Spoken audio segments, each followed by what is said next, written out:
Каким должен быть отец семейства? Чем знаменита Табынская икона и где находится ее оригинал? Об этом и не только вы узнаете в программе «Дорога к храму».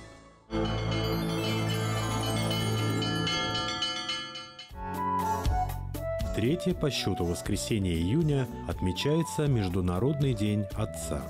День Отца новый и, в отличие от Дня Матери, пока еще не вполне принятый в России праздник.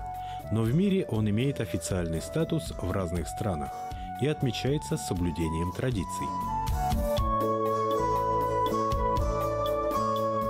Согласно Библии, семья начинается с мужчины и женщины, осознанно и ответственно подошедших к ее созданию. Традиционно роль мужчины – ведущая. Согласно Новому Завету, он для жены как Господь для церкви. Это значит, ему нужно научиться любить и прощать, быть искренним и, конечно же, заботиться о жене. Семья – это малая церковь. И именно отец является ее патриархом, является как бы священнослужителем. Ведь священнослужитель прежде всего это проводник божественной любви, святости, заботы, верности всем тем, кто ему верен, то есть его семья. И не случайно высший предстоятель церкви называется патриархом, от слова «патрос» греческого, что буквально переводится «отец». Да и в римской церкви то же самое. Римский папа – это и есть папа. То есть предполагается, что глава христианской церкви является отцом, тем, кто несет ответственность и полагает свою душу за веренных ему людей. В менталитете российского народа заложено, что у ребенка должны быть отец и мать. Христианство открывает духовный смысл традиционной семьи. Отец в ней подобен священнику в храме. Он подает пример служения Богу и ведет ближних к Нему. Поэтому важен его безупречный образ, ведь сложно чтить священника, если он нарушает заповеди. Проблема отцовства в современном обществе стоит довольно остро, и это связано со многими тенденциями, которые происходят в современном обществе. Многие преподаватели вузов и школ отмечают, что современная молодежь отличается большим инфантилизмом, чем предыдущие поколения. Ну и понятно, что это связано во многом с развитием технологий, с теми возможностями, средствами, которые открываются для современных молодых людей. И взрослеть они, в общем-то, как будто бы не собираются. Хотя каждый человек призван Богом для определенного служения. Господь прямо говорит женщине, что она будет спасаться чадородием. По отношению же к юношам, к мужчинам предполагается отношение к своей будущей супруге, к своей будущей семье, детям, всем, кто рядом с ними. Именно отношения, выстраиваемые по образу отца. И не случайно в Священном Писании образ отцовства очень ярко проведен. Уже в Ветхом Завете этот образ виден, Бог называется Отцом. Отцом может называться всякий наставник. Мы можем вспомнить ветхозаветную историю, когда Иосиф, будучи взят в плен, поучает фараона, открывая и истолковывая ему его сны. И он там называется отцом ему, Аввой. Таким образом, образ отца проходит через все Священное Писание. И не случайно, что даже молитва, которую Господь сам открывает вопрошающим ученикам на Нагорной проповеди, начинается со слов «Отче наш». И именно таким образом Бог предлагает человеку относиться к Нему не как к владыке, не как к господину, а призывая к такому сыновнему послушанию, к сыновней любви, к сыновнему следованию за своим небесным Отцом. Многие современные женщины с улыбкой воспринимают слова о том, что муж – глава семьи. Женщины сегодня получают образование и работают наравне с мужчинами, а частенько и зарабатывают больше, чем они. И не только потому, что им так хочется быть независимыми. Просто не каждый мужчина сегодня может полностью обеспечить жену и детей. В наши дни все совсем не так просто в семейных отношениях, как это было когда-то при патриархальном укладе. Однако в Священном Писании сказано: «Жены, повинуйтесь своим мужьям, как Господу». Без должного воспитания и самоконтроля женщина может начать переступать границы и начинать командовать в семье, забывая о том, что именно муж – глава семьи. Апостол Павел прямо пишет: «Жены, повинуйтесь своим мужам, как Христу». Или «Жены, бойтесь своих мужей». И мы должны помнить, что апостол Павел здесь в послании к Ефесянам имеет в виду, что жена должна бояться оказаться недостойной своего мужа, не бояться из страха наказания или побоев, а именно быть соответствующей его высокому служению.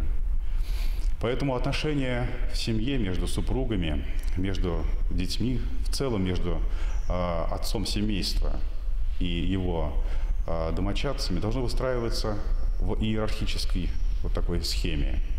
Бог – глава церкви, и отец – глава семьи. Образ отца формировался веками. Пока на планете шли войны, нации страдали от набегов иных племен. И именно в это время особое значение имела сила мужчины, его готовность защитить семью. В таком мире женщина зависела от своего избранника, тем более зависели и дети. Развитие науки и техники уменьшили значение физической силы. Появилось много профессий, требующих интеллектуального образования. Возможности женщин достичь успеха в работе сравнялись с мужскими. Поэтому сегодня мужьям требуется больше духовности, ума и других положительных качеств для того, чтобы стать авторитетом в семье. У святителя Иоанна Златоуста есть такое выражение: «Государства состоят из городов, города состоят из семей, семья из мужа и жены. Если поссорить мужа с женой, развалится вся вселенная». А не поссориться они могут только в том случае, когда каждый понимает свое предназначение и свое место в семье. Богом установлено, что именно отец несет всю полноту ответственности за свою семью. У матери служение очень важное, но другое. Поэтому каждой женщине я бы посоветовал вспоминать слова апостола Павла, который строго, может быть, для современного человека говорит такие слова: «Женщине учить непозволительно». И именно вот эта функция, это служение, эта ответственность лежит на мужчине. Если муж меньше занят на работе или меньше получает, значит, он должен компенсировать это участием в воспитании детей и помощи жене. Часто ведь женщины сами признают, что они виноваты в том, что их мужья такие безответственные, ленивые. Они говорят, что да, действительно, мы сами предъявляем к ним много придирок, много претензий, и исполнить которые зачастую невозможно, да и просто не свойственно мужчине. И мужчина, отмахиваясь от супруги, говорит: «А делай все сама, раз тебе не нравится и то, и другое». Господь наделил женщину мудростью. Недаром в народе ее называют шеей. Куда повернет, туда будет смотреть и направлять свои мысли и стремления ее супруг. Дай Бог, чтобы в каждой семье это было так. Дай Бог мудрости семьям. И помнить, что семья может существовать лишь имея ориентир. Христианские семьи этот ориентир имеют. Священное Писание прямо и неоднозначно говорит, каким образом должно выстраивать свои семейные отношения, чтобы обрести в них счастье. Мужчина должен быть главой, то есть главным. Главным не в одном только желании покомандовать, а в умении принимать решения и, конечно, нести за них ответственность. Как и во время войны мужчины были на фронте, женщины садились за руль тракторов, да, так и сегодня, когда в семье нет ответственного человека, то женщины берут всю ответственность на себя. Это ни в коем случае не их вина, просто вот так складывается жизнь. К сожалению, ответственности у мужчин все меньше и меньше, да. Женились, через год развелись и так далее, так далее. Разводов, конечно, к сожалению, большое количество, и церковь никак это не поощряет. В идеале единый брак, единый муж, единой жены, да, люди один раз поженились и вместе всю жизнь живут. Понятно, есть обстоятельства, когда, например, люди вдовеют, да, такое бывает, но это вот горе обстоятельства, которые, в общем-то, случаются. А когда люди в полном здравии, в общем-то, такие разумные и решают, что лучший выход из ситуации это будет развестись и разъехаться, да, и жить самостоятельно, то, конечно же, это неправильный путь. Церковь такие вещи не поощряет. Рождение сына у многих народов считалось большой радостью и наградой для отца и матери. Ведь он подрастет и станет продолжателем рода, защитником и добытчиком для семьи. Самое главное, конечно же, воспитание – это вот прежде всего внимание. То есть тут не надо каких-то брать особых высоких целей, что вот сейчас я возьму умную книжку, прочитаю Макаренко и начну вас, детки мои, воспитывать. Да?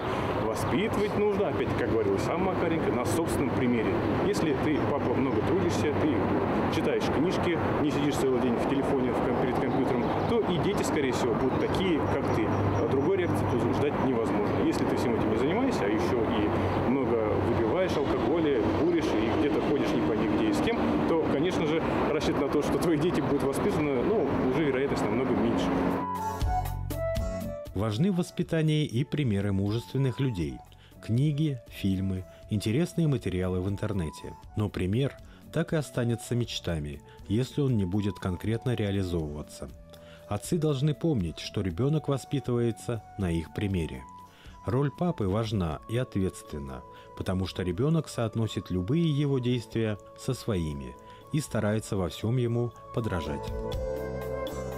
Современное общество предполагает отношение некоторого равенства, которое зачастую бывает переходит все границы, мыслимые и немыслимые, когда дети ставятся во главу угла. И если в древности был именно патриархат, то есть главенство отца, папы, редко в каком обществе был матриархат. Матриархат был в тех обществах, где невозможно было проследить, кто же отец семейства. И мы знаем в истории, что существовали такие цивилизации, но они были тупиковыми, и о них говорить много не приходится. Сегодня же мы, к сожалению, наблюдаем совершенно новую картину, как будто бы некий киндерархат. Дети во главу угла, они верховодят. Их капризам прислушиваются, пытаются исполнить каждое их слово для того, чтобы вырасти, так сказать, полноценную личность, забывая о том, что в итоге получается не личность, а индивидуальность. То есть человек замкнут на себе, на собственном «я», на своих стремлениях и потребностях. Ведь по христианскому пониманию личность – это человек, открытый для другой личности, а никак не замкнутый на себе. У одного из святых отцов есть такое выражение, что эгоист подобен стружке, которая сворачивается вокруг собственной пустоты. Такими и, к сожалению, часто вырастают наши дети в современном обществе.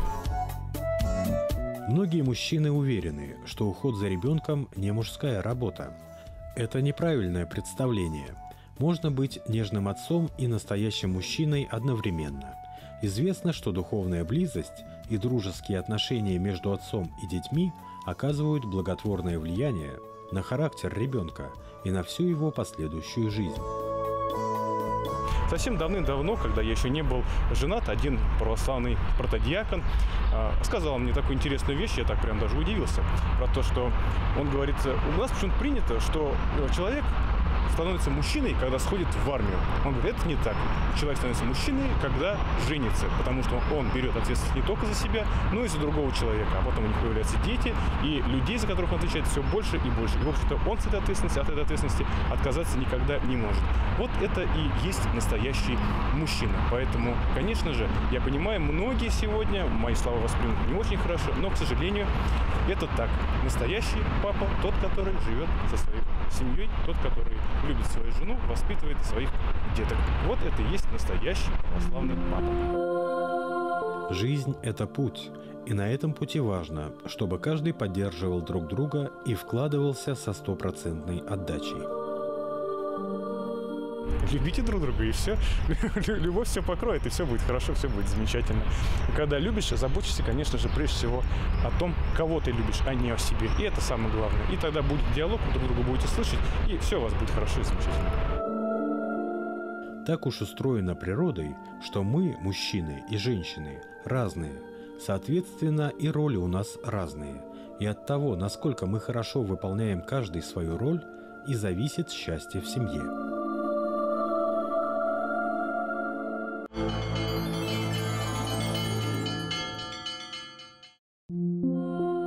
19 июня на Святых Ключах в поселке Курортный Гафурийского района проходило празднование в честь явления Табынской иконы Божией Матери.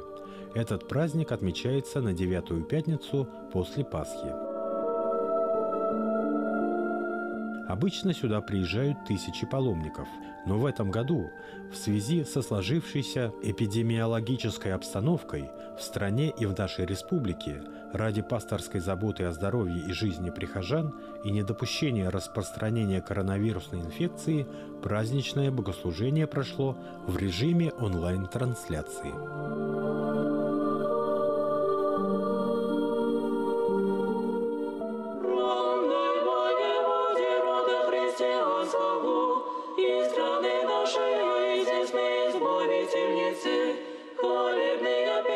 Знаменитая чудотворная икона Пресвятой Богородицы Табынской – это одна из самых загадочных и древнейших святынь Руси, написанная неизвестным иконописцем, предположительно, в X-XI веках. По преданию, первое явление этой иконы относится ко второй половине XVI века. В 70 верстах от Уфы, около места явления Табынской иконы Божией Матери, некогда существовала Вознесенская пустынь. В ней проживало 30 монахов. Один из них и нашел святую икону на камне возле источника. Сразу же после появления святой иконы стали совершаться многочисленные чудеса, которые происходят и до сих пор. Табынская икона Пресвятой Богородицы была довольно крупных размеров, с очень темным ликом, настолько темным, что трудно было ее разглядеть. Летопись свидетельствует, что эта икона была копия Казанской Божией Матери, издавна почитаемая на Руси. Она дважды исчезала и каждый раз являлась необъяснимым образом. По последним нашим данным, можно говорить даже более конкретно, что она чудесным образом явилась раньше Казанской иконы Божией Матери. Почему? Потому что вот в середине XIX века был даже найден антиминс от древнего храма. Тогда он стоял на месте современного монумента дружбы Троицкого собора. Этот антиминст говорил о том, что в 1574 году этот храм назывался в честь Казанской иконы Божией Матери. Это важнейший документ, важнейшее свидетельство о том, что храм, причем этот храм, известно, был построен на средства царя Иоанна Грозного.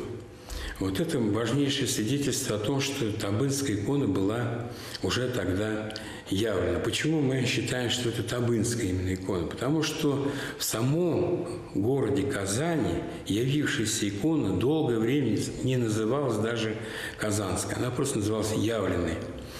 Все дело в том, что тогда Уфа еще городом не была. Была просто крепость, и не имела особого названия. И явившаяся чудотворная икона в местности была увезена в Казань для свидетельства архиерея, для того, чтобы комиссия церковная могла постановить вот это явление истины чудотворной иконы или не истины, чудотворная эта икона или нет.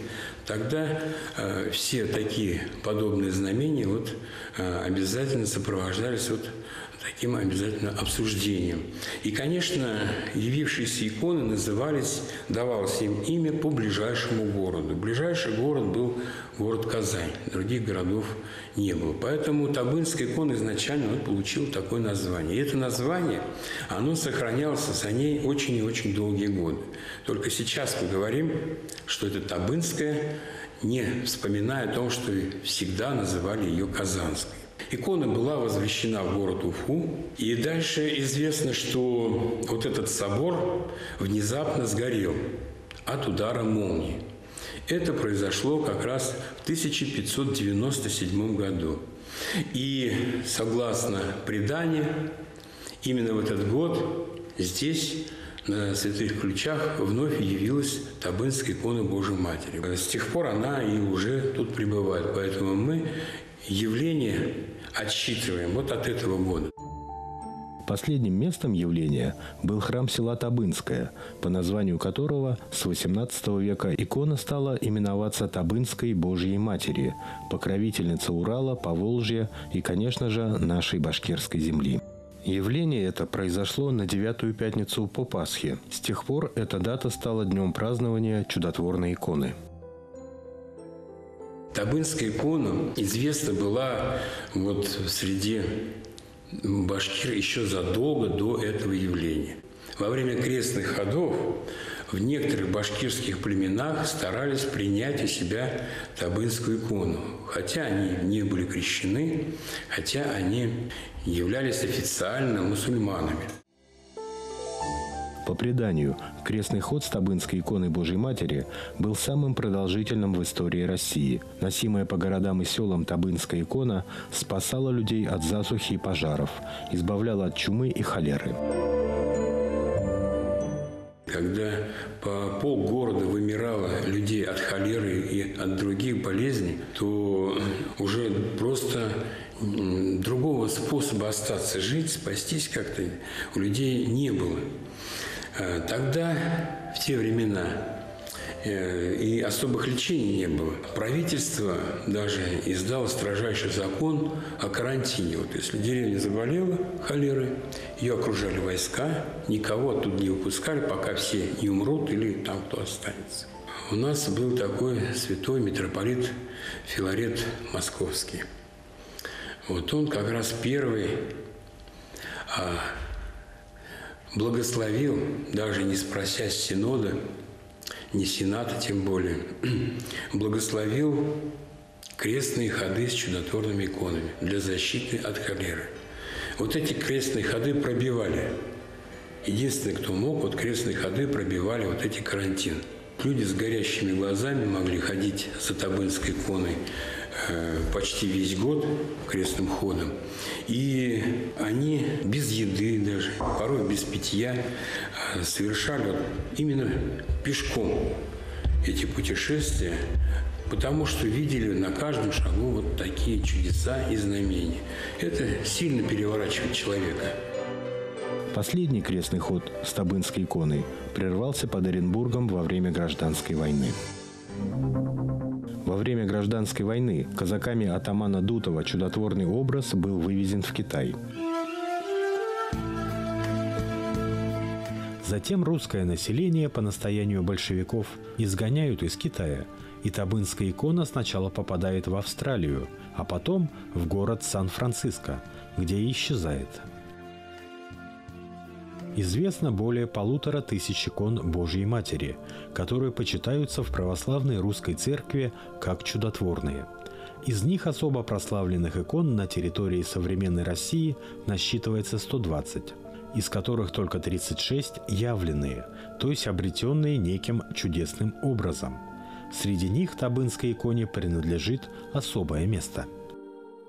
Как только свободное время есть, человек должен вспомнить о том, что он образ и подобие Божие.